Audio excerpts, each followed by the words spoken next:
नाशिकचा आयकॉनिक दुटोंडी मारुती, समोर हे श्री मामलेदारांचं मंदिर, हा गंगा घाट, रामकुंड, श्री गंगा गोदावरी मंदिर आणि त्याच्याच बाजूला रामकुंडाच्याच बाजूला हे आहे काशी विश्वेश्वर मंदिर।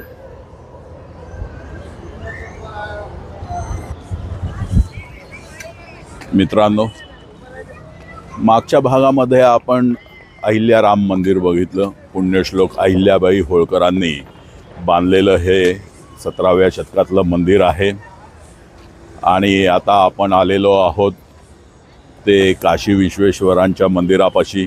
माझ्या मागे आपण बघू शकता ते काशी विश्वेश्वरांचं मंदिर।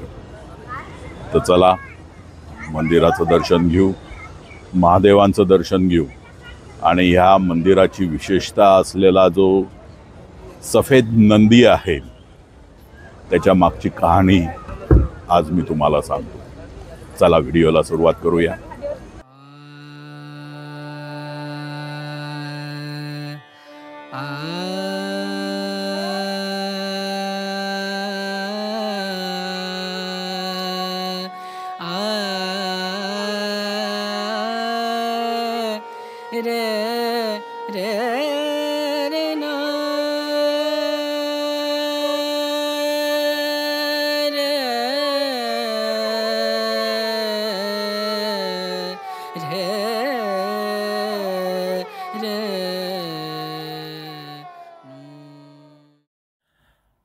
मंदिराच्या बाह्य भागावर एक शिलालेख आहे।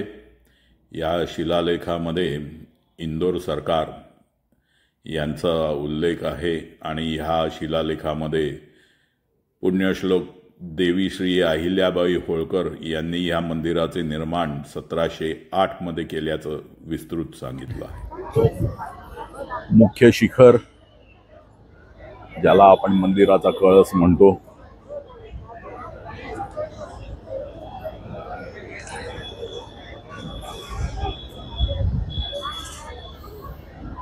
मुख्य शिखराला अजून उपशिखरं पण आहेत आणि सुंदर आहे। भूमिशैलीमधल्या मंदिरांची ही विशेषता असते। असा भास निर्माण करण्याचा प्रयत्न केला जातो की मंदिर ही भूमीमधनं म्हणजे जमिनीमधनं बाहेर उगम पावता आहेत। सुंदर आहे आणि हा गोलाकार एक कळस आहे, तोही सुंदर आहे।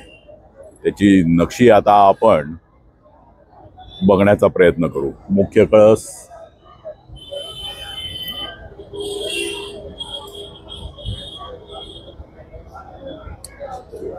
.3x मध्ये बऱ्यापैकी याचं नक्षीकाम येत असावं।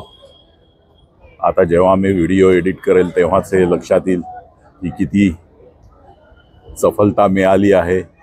प्रकाश योजना थोडी विरुद्ध दिशेने असल्यामुळे शूटिंग करायला निश्चितच अडचण आहे।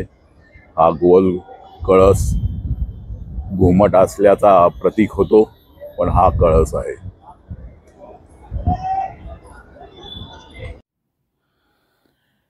हा मंदिराचा मुखमंडप,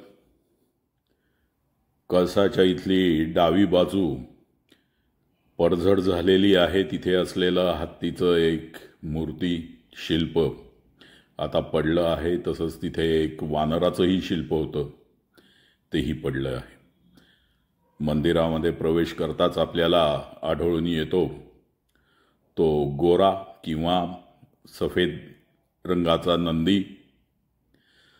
हाच नंदी ह्या मंदिराची विशेषता आहे। कहाणीची सुरुवात तिथून होते, जेव्हा महादेवांना, शंकराला ब्रह्महत्येचं पातक लागलं। या पातकामुळे महादेव काळे ठिक्कर पडले होते. या पातकातून मुक्तीचा मार्ग त्यांना नंदीनी म्हणजेच गोऱ्यानी दिला होता. त्याच वेळेस नंदीला सुद्धा ब्रह्महत्येचे पातक लागले आणि गोरा नंदी काळा ठिक्कर पडला.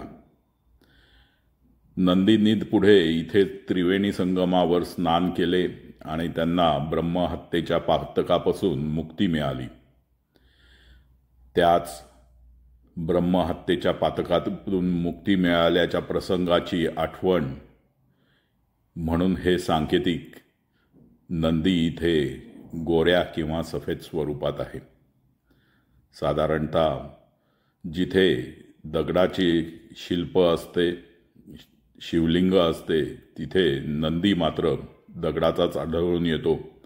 पण इथे शिवलिंग मात्र दगडापासून आहे आणि नंदी मात्र संगमरवरी दगडापासून केलेला आहे, गोरा आहे, सफेद आहे आणि हीच या मंदिराची विशेषता. महादेवांना ब्रह्महत्येचे पातक लागले ती कहाणी माझ्या कपालेश्वर मंदिराच्या व्हिडिओमध्ये मी विस्ताराने दिली आहे. हा व्हिडिओ तुम्ही जरूर बघा. या व्हिडिओची लिंक मी डिस्क्रिप्शनमध्ये देत आहे. पूर्ण कहाणी समजून घेण्यासाठी हा व्हिडिओ निश्चित बघा.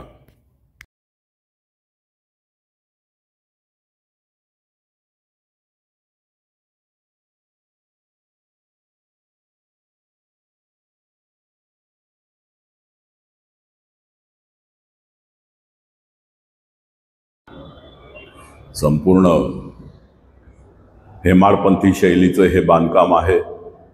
भूमी शैली आपण त्याला म्हणत असतो. हा सभागृह किंवा याला आपण अंतराळही म्हणू शकतो, कारण याच्यानंतर डायरेक्ट गर्भगृह आहे. मुख्य कळस इथे या अंतराळाच्या वरती आहे.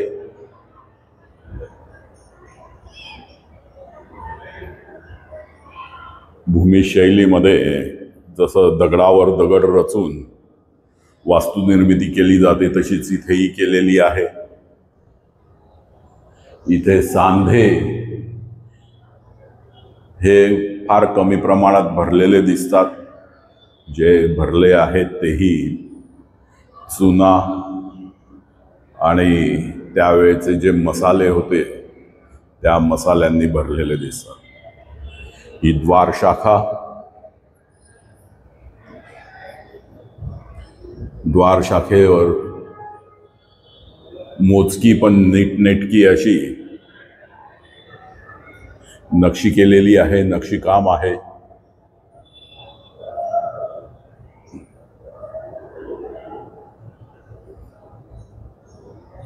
आणि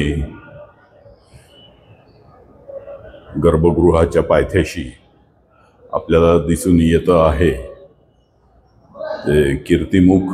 2 कीर्तिमुख असावेत, पण त्याच्यापैकी एकावर दानपेटी ठेवलेली असल्यामुळे आपल्याला दुसरं कीर्तिमुख दिसत नाही. बाजूला 2 देवडी आहेत. त्यापैकी एका देवडीमध्ये श्री गणेशांची मूर्ती आहे, तर एक देवडी मात्र रिकामी आहे. बांधकामाचा जो नमुना आहे, स्टाईल आहे, ती मराठाशाही किंवा ज्याला आपण पेशवे पद्धत म्हणतो त्या प्रकारची आहे. आणि इथे हा कुर्मावतार, जे मंदिरामध्ये मांगल्याचं प्रतीक म्हणून या कुर्मावताराचा स्थान असते. द्वार शाखेवर केलेलं हे नक्षीकाम अतिशय सुबक आणि सुंदर आहे. साधीशीच नक्षी बनवण्यात आलेली आहे. जे आपण पारंपरिक भूमी शैलीची मंदिरं बघतो त्याच्यामध्ये खूपच कलाकुसर केलेली असते, तशी कलाकुसर इथे केलेली दिसत नाही. पण जी कलाकुसर आहे ती सुद्धा खूपच सुंदर आणि नीटनेटकी आहे.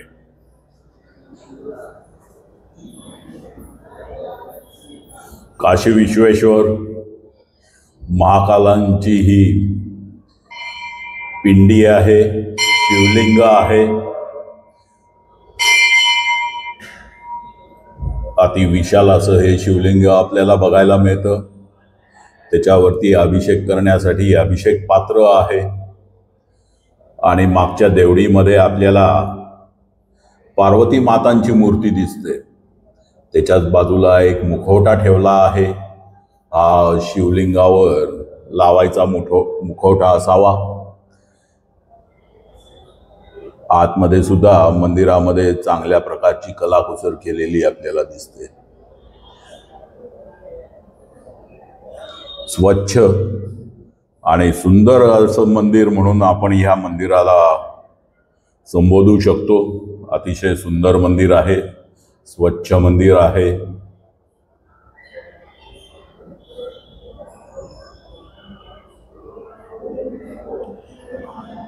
मंदिराच्या कळसाला आधार देणाऱ्या भिंती, अतिशय विशाल कळस असल्यामुळे भिंती पण त्याच्यात मोठ्या आहेत आणि अतिशय सुंदर आहे.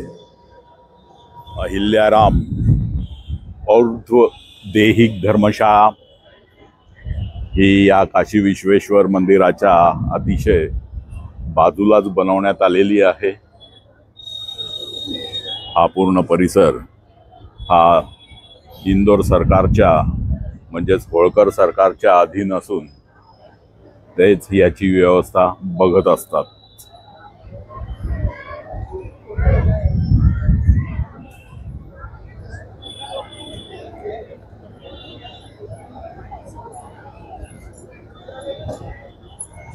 तर मित्रांनो, आपण ह्या दोन भागांमध्ये अहिल्याराम मंदिर आणि काशी विश्वेश्वरांचं मंदिर ही दोन्ही पुण्यश्लोक अहिल्याबाई होळकरांनी बांधलेली मंदिरं आपण बघितलेली आहेत. नाशिक आणि नाशिक परिसरातल्या बऱ्याच मंदिरांचे व्हिडिओ मी बनवलेले आहे, जे माझ्या वॅगाबॉन्ड मॅक या यूट्यूब चॅनलवर नाशिक तपोभूमी या प्लेलिस्टमध्ये आहे. आपण जर ही प्लेलिस्ट बघितली नसेल तर जरूर बघा. नाशिकला रामकुंडावर छोटी छोटी मंदिरं आहेत, जे एक व्हिडिओ करण्याच्या इतपत कुठल्याही मंदिराला फुटेज नाही. पण अशा छोट्या छोट्या मंदिरांचा जो समूह आहे, असा समूह याचा एक व्हिडिओ बनवणे हे माझी इच्छा आहे. आपल्यालाही या प्रकारचा व्हिडिओ बघायला आवडेल का? कॉमेंट करून मला जरूर कळवा.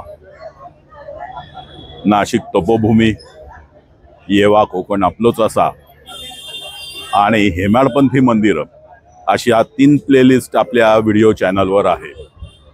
जरूर बघा.